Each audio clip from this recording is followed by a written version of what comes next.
There's no business quite like show business, just ask any actor. It's a one-of-a-kind profession allowing its inhabitants to portray someone or something that they're not. It can take weeks, months and years for some actors to heal from the detrimental damages that some roles have caused them. So with that in mind, I'm Ellie with What Culture here with 10 actors who were haunted by their movie roles. Number 10, Bill Skarsgård in It. You'd be forgiven for struggling to shake a character such as Pennywise, a shape-shifting, child-eating alien who just happens to take the appearance of your deepest and darkest fears. Now, Tim Curry brought the character to life originally back in 1990, but Bill Skarsgård excelled in the Pennywise role and exceeded most people's expectations, as he didn't half bring his A-game and put his stamp on the sinister role. However, to portray evil, you must embody said evil, and that's exactly what Skarsgård did, but it wasn't without its consequences. The actor spent months before production began on Andy Muschietti's adaptation, finding and harnessing the character's voice, mannerisms, and psyche. As a result of his commitment and dedication to doing the character justice, Skarsgård told Entertainment Weekly that Pennywise would visit him in his nightmares. He said, "I started having very strange and vivid Pennywise dreams. Every night he came and visited. This was a process of letting go of the monster." Number 9, Michael B. Jordan in Black Panther. Jordan is responsible for portraying one of the MCU's greatest and most three-dimensional villain to date in the form of Eric Killmonger, a vicious former mercenary who seizes his chance to claim Wakanda's throne as his own to avenge his fallen ancestors. Marvel is known for putting its talent through their paces in arduous fitness and physical regimes, but Killmonger proved a tough gig for the actor. Speaking on the Bill Simmons podcast, Jordan publicized the emotional and psychological toll the role took on him,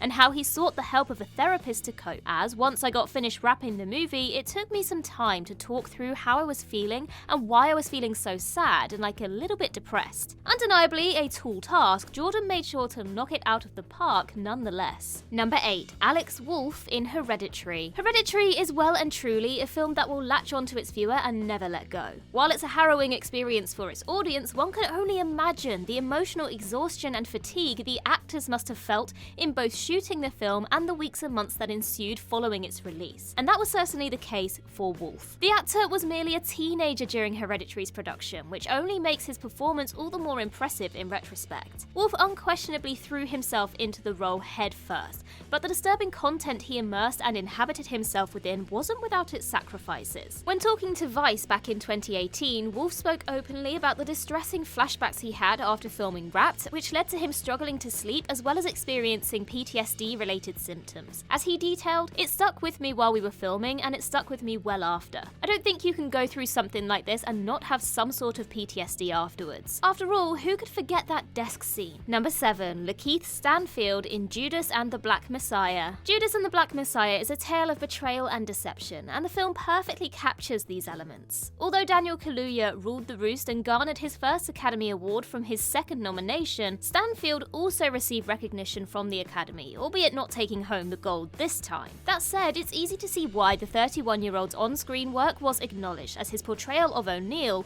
is Stanfield's best silver screen work to date, but also his most challenging and damaging. In a chat with Level, he highlighted how the role had significant ramifications on his mental health due to having real difficulty dissociating himself from the character. He said, "It's no wonder I've been feeling so stressed out and having panic attacks. I realize going forward, before I step into something like that again, maybe have a therapist." This makes a lot of sense, as the cruel nature of his counterpart was demonstrated through the actions he took and the decisions he made that led to Hampton's eventual assassination on the 4th of December 1969. Number 6, Anne Hathaway in Les Miserables. One word could be used to describe Anne Hathaway's experience while filming Les Mis: miserable, and that only continued to grow the more she tried to distance herself from the character she portrayed. Featuring a star-studded cast simply too stacked to list off one by one, Hathaway produced a performance for the ages, which saw her sing as well as shave her own head, all while losing a staggering 25 pounds during the shoot. Hathaway's character, Fontaine, is forced into prostitution to provide for and maintain her daughter's survival, before becoming fatally ill herself and subsequently passing from tuberculosis. Anne's courageous and committed performance saw her rewarded with an Academy Award, but the moment wasn't a happy one for her, as she states that,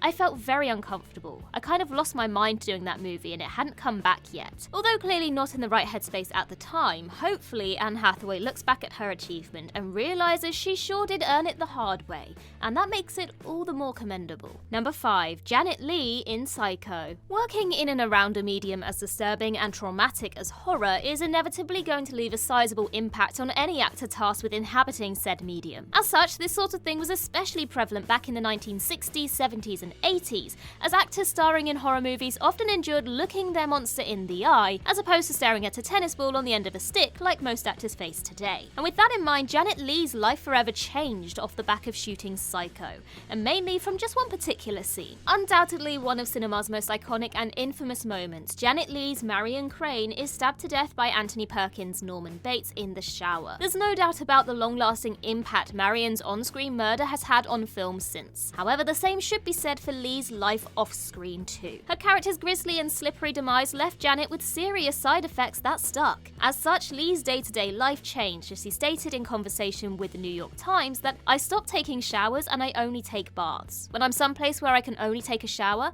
I make sure the doors and the windows of the house are locked." Janet Leigh's psychological trigger of showers is a constant reminder of the reality of acting and how it can prove difficult to blur the lines between fact and fiction. Number 4. Colin Firth in The King's Speech. Although Colin Firth saw much critical acclaim for his extraordinary work in bringing King George VI to the big screen, the role wasn't without its challenges for the actor. The challenge for him came in the form of accurately conveying George's signature stammer. The Englishman carefully studied recordings of George that highlighted the man's mannerisms and general tics that were linked to his stammer, as well as working alongside a vocal coach. Firth's performance made it abundantly clear he had done his homework, as he executed George's imperfection perfectly. However, the actor himself admitted that he was struggling to rid himself of the stammer he had spent so long adapting, while even stuttering during the interview detailing this. As well as this, Firth spoke of the physical toll the task took on him, telling The Guardian that "it had an effect on my body. Headaches, it put my left arm to sleep, it was very peculiar. It was a semi-paralysis that would last 3 or 4 days." The King's Speech was certainly an arduous and tenuous experience for Colin Firth, but with his name ingrained on an Academy Award, you'd say it was more than worth it in the end. Number 3. KEIRA Knightley in Pirates of the Caribbean: The Curse of the Black Pearl. The 2000s belonged to KEIRA Knightley. However, fame is a dangerous drug, and the cons more often than not outweigh the pros,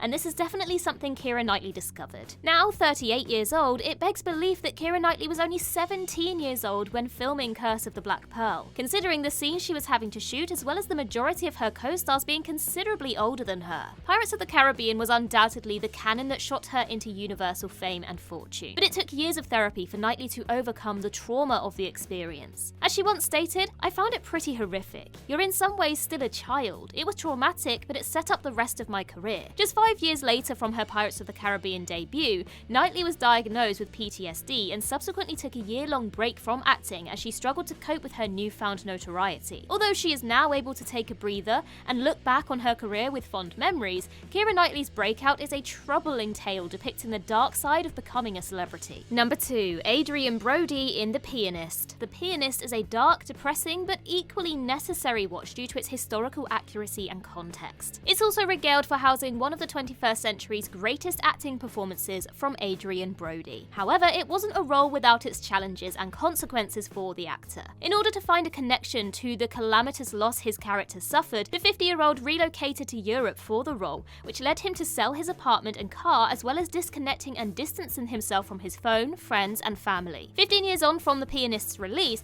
Brody detailed that he was still reeling from the role and how "I was depressed for a year. It wasn't just a depression, it was a mourning." Due to Adrien Brody shedding serious weight for the part and the starvation that followed, it's no wonder how emotionally debilitated the experience left the actor then and all those years later. Number 1. Shelley Duvall in The Shining. Although The Shining is undoubtedly Duvall's most recognised and revered role, it is also the role that pushed her to breaking point. It's no secret that Shelley suffered tremendously during filming, as Kubrick is reported to have encouraged alienating Duvall from her fellow co-stars on set, as well as frequently being verbally abusive towards her. Duvall herself later detailed the physical and psychological torture the Wendy role had on her down the line, stating how she was really in and out of ill health because the stress of the role was so great. "It's the most difficult role I've ever had to play." Shelley Duvall's words make for an uncomfortable and unsettling read, as it's clear the horror was just as prevalent off-screen as it was on-screen. And that concludes our list. If you think we missed someone, then please do let us know in the comments down below, and while you're there, don't forget to like and subscribe and tap that notification bell. Also head over to Twitter and follow us there, and I can be found across various social medias just by searching Ellie Littlechild. I've been Ellie with What culture. I hope you have a magical day, and I'll see you real soon.